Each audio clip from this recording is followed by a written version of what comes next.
Tarixiy mashhur insonlardan bir kishini hayotga qaytarish imkoni bo'lganda kimni hayotga qaytarardingiz? Birinchi yurtboshimiz Islom Abdug'anich Karimovdi. Menday odamni o'zgartirib bo'lmaydi. Odamlar har xil bo'ladi.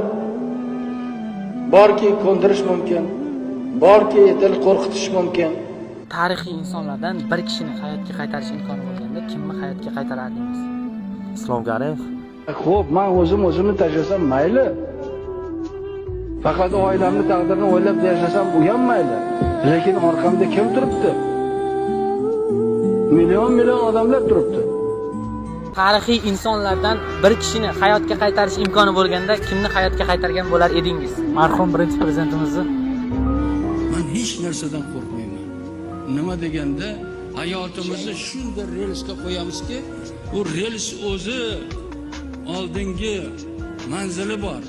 Bu manzil erkinlik, ozodlik va barqaror yashash.